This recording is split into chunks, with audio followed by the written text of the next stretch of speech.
On today's Apple Daily, an important security update, the opening statements of Apple versus Epic, and more evidence of MacBook Pros by WWDC. I'm iCaveDave and I simplify Apple so that everything just works for you, and if you want the latest Apple news, leaks and rumours every weekday at 12 UTC, you should like this video, subscribe to the channel and ring my notification bell, so you too can be one of the notification squad. Right, let's get straight into the first part. This is a very quick one, but it's an important one. Apple has released an important security update yesterday. This is iOS 14.5.1, the same for iPad, watchOS, Big Sur 11.3.1. You should update now. So this is to fix a security issue and one that appears to be actively being exploited.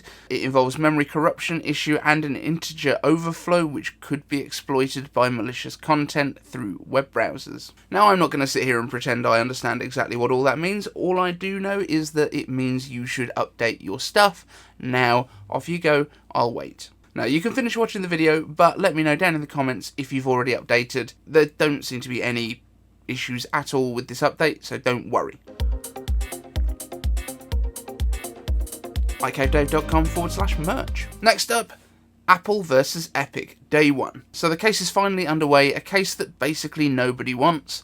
In Epic's opening statement, they said, "The evidence will show that Epic stands behind its decisions every step of the way," said Forrest in her opening statement. When they pick up the iPhone, users enter a different world. They are locked into a closed platform, where they can only download apps from Apple, and each and every time they purchase in the app, a 30% tax is imposed. They likened the cut to if Ford was taking a 30% cut of every time you stop to fill up your Ford car at the gas station. However, that statement forgets the fact that Apple owns the gas stations. Gas stations and stores in general are not obliged to sell their goods for the same price they buy them at, or just to add on their operating costs. They're allowed to make a profit. That's how stores work.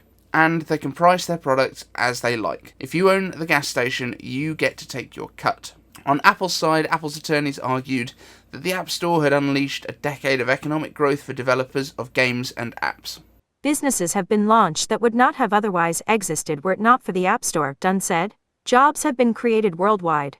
A $20 billion company has decided that it doesn't want to pay for Apple's innovations anymore. So Epic is here, demanding that this court force Apple to get into its App Store untested and untrusted apps, something that Apple has never done." Apple pointed out that 30% is the de facto standard in the industry from Microsoft, Sony, and many others, and that they've reduced this for new developers who are making less than $1 million a year down to 15%, and that typically before the App Store, publishers charged around 70% commission. We'll keep up to date on the case as it goes on, but it's probably going to get pretty spicy. MacBook Pro 14 and 16-inch display production ramps up. Apple display partner TSMC, not TSMC, has been able to address the technical challenges in the production of its mini LED panels for the new 14-inch and 16-inch redesigned MacBook Pros after some difficulty with the circuit boards and adhesives required, but has now increased their yield rates to over 95%. For me, this again points to a release sooner rather than later, with the M1 MacBooks entering production around 5 to 6 weeks ahead of delivery back in November, and we are now 5 weeks, give or take a day, away from WWDC. Add a week onto that for the typical shipping dates, and things are lining up quite nicely. So just to recap, as an excuse to show off the awesome work of Apple tomorrow, the new MacBook Pros are expected to arrive with 14.1 and 16-inch sizes, with a redesigned chassis featuring flat sides and faces, expanded I/O including multiple Thunderbolt and USB 4 ports, SD card reader, HDMI, and the return of MagSafe to the Mac. Both are expected to have active cooling, no more touch bar, and be powered by the more powerful M1X SoC, which doubles the number of Firestorm performance cores from 4 to 8, and GPU cores from 8 to 16. I'm fairly confident that iMacs with M1X are also likely to ship, because it looks like the MacBook Pro delay has been caused by the displays themselves, and I would guess that the iMac will actually get the current generation LCD technology, with Mini LED being reserved for the potential Pro models down the line. Apple could also introduce a standalone version of this display as a consumer alternative to the Pro Display XDR. So, on a scale of 1 to 10, how likely do you now think it is that we are getting MacBook Pros around the middle of this year, around June, maybe shipping into July? Let me know down in the comments. I need your numbers. And we're going to get into some iCave answers. First up, Team Kinetics. Team Kinetics asks, iCave answers, do you think that Apple keeping the App Store as the only way to get apps on the iPad will hinder the iPad Pro becoming more pro? Now, as we've talked about earlier in the show, this kind of comes down to exactly what's going on with Epic versus Apple, and Epic wanting to have access to the iPhone, iPad ecosystem, but without going through the app stores. Now, Apple is fighting pretty hard against this, and at the moment it looks, from at least the opening statements, like Apple is probably in a better position and likely to kind of come out victorious on this, but obviously things change during legal battles. But in terms of whether the closed shop of iPadOS and iPhone is going to hinder it being a pro device, I don't think so. It very much just comes down to, do developers want to make money? Because 30% as a cut at the moment, and in fact 15% when you first start out for your first million, there's nothing wrong with that as an industry standard. It doesn't hinder innovation. You have to think of it as a marketing cost. Whenever you produce a product, you need to get it in front of the right people, and that is a big part of it. Now, you can do that through social media, you can do that through buying ads, or you can put it into the App Store where it's in front of everyone that owns that device by default. Now, it doesn't mean that it will automatically be in front of everyone, it doesn't mean that everyone will see it, but if you are doing a good job with your marketing, then it is very easy for them to find. It's a very smooth process for downloading, for updating, keeping everything up to date.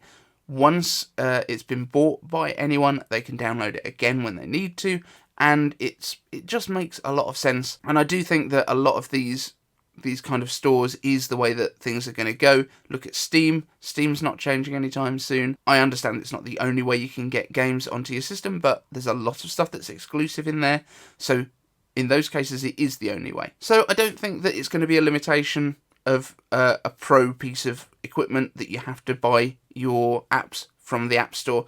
That doesn't really seem like it's an issue to me. It just comes down to whether developers themselves are willing to put their stuff in there. Corvin asks, iCave answers, the problem with MBPS having M1X instead of M2X is that their single core performance would suffer compared to M2.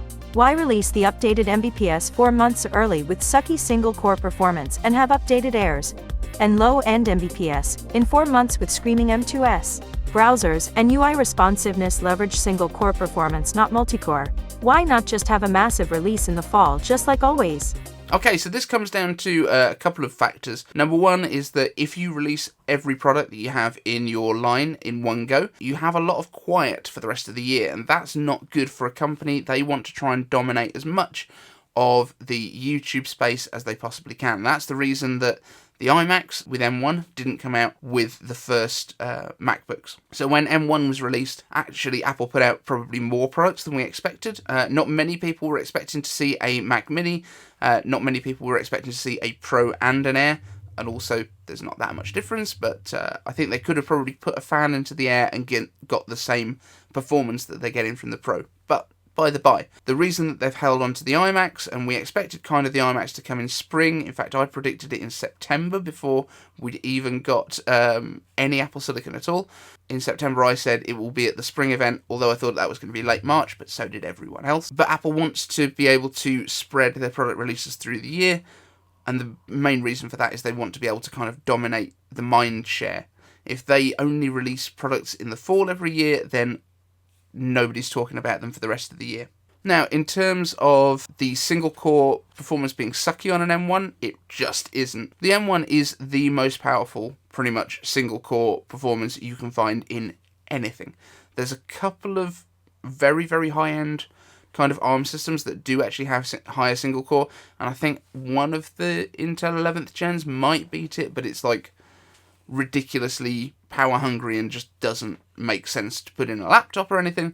And the whole point is that the M1 and the M2 will be for low power efficient laptops. Now, when you get to things like the MacBook Pros, the M1 is absolutely capable in terms of its single core performance for the next 5 to 6 years without any kind of slowdown at all in UIs, in web browsing, in that kind of thing. So don't worry about any of that. The reason is you do the 6-month spread, pretty much. So we're going to be just outside of that, but I think this is probably away from what Apple wanted to do.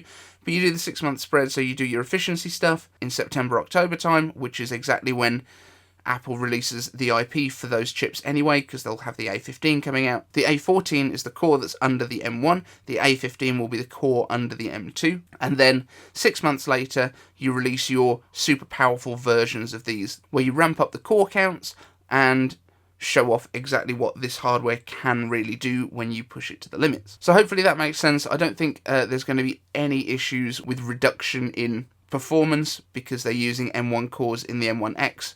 The M2X, they also have to be able to spread out their manufacturing. They're not going to be able to get the capacity to build all of the A15s that they need, and all of the M2s, and all of the M2Xs to come out at the same time. Just wouldn't happen. So that's why the M1X is in production now, ready for this mid-cycle refresh with the higher powered Macs. Hopefully that makes sense. Robo asks, iCave answers, how long will Rosetta 2 work for? When will Apple stop Rosetta 2 support? Will my Intel Mac apps eventually no longer run on my M1 Mac? So this is a really good question, and if we look back at when Apple moved over from PowerPC to Intel, Rosetta Original, the first Rosetta, which was nowhere near as capable as this version, by the way, was available, I believe, with Leopard and Snow Leopard, and I believe that was the only 2 years that Rosetta existed. So if we extrapolate that forwards, I think it's probably going to be 2 years. I think that from this year's WWDC, Apple will say anything going into the App Store needs to be a universal binary so that it will run natively on Apple Silicon Macs. Developers have had a year of grace, plus they've had the time between WWDC and Apple Silicon's actual release when the developer transition kits were available. So they've had about 18 months so far to kind of get used to Apple Silicon and how to code for it. There's not a great deal of difference. You write your app in Xcode and then you export it as 2 different binaries. That's pretty much how it works. Apple delivers the right version when you come to install to the right devices. So I think that we'll probably see Rosetta 2 carrying on with this next release, but any new apps or any new updates that are going into the App Store will be required to have the universal binary that supports Apple Silicon natively as well as Intel. That's going to be my guess. And any developers that haven't caught up, that's their problem.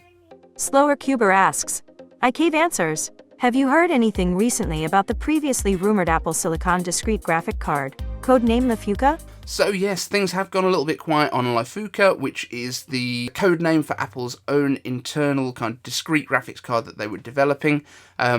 But we have done a whole video on the kind of performance that these things would have right up to the 128 core version, which you can find just up here. I'll link to the video. Too long didn't watch. The 128 core version, assuming it kind of scales from M1, would be around the performance of a GTX 3080 or a 3090 in terms of graphics power, which is like absolutely huge. But obviously there will be stuff in between the 8 cores that we have right now and that 128 cores. There's going to be some kind of range. Now, the difficult part here is what classes as discrete and what classes as integrated in future. Does it actually make any difference when Apple is building both in the first place? AMD does integrated graphics with their APUs, and they do discrete graphics with their massive cards that are the size of a brick. But when everything's so tightly integrated as Apple's is, because even with AMD doing those, they don't put it all onto their own logic board, and it's not all kind of built in one way to work together. So I don't know if Apple will even talk about it being discrete versus integrated. I don't think that's even a kind of distinction that they will make.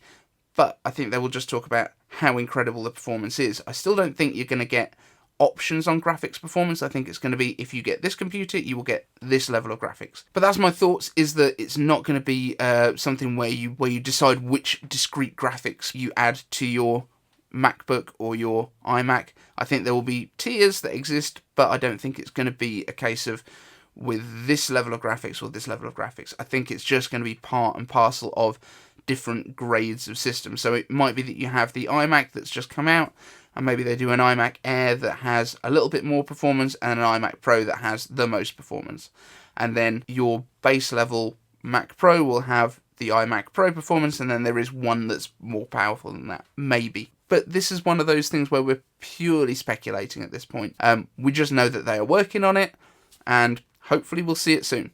But that's it for today's show, guys. Thank you so much for watching. If you've got a question, hashtag iCaveAnswers down in the comments, and I will answer it in a future show. And if there's anything else that you want to ask me about Apple stuff, come and hit me up on Twitter. Don't forget we have got a Discord community. The link is just down there in the description. And I am going to be more active in there. I've been terrible recently. Everything has been crazy here. I'm going back to work this week. So I will do my best to be there as much as possible. And expect that some of these videos might be a little bit shorter than you've been seeing in the past. But we will get there. And I might just have to film in some weird places like my car.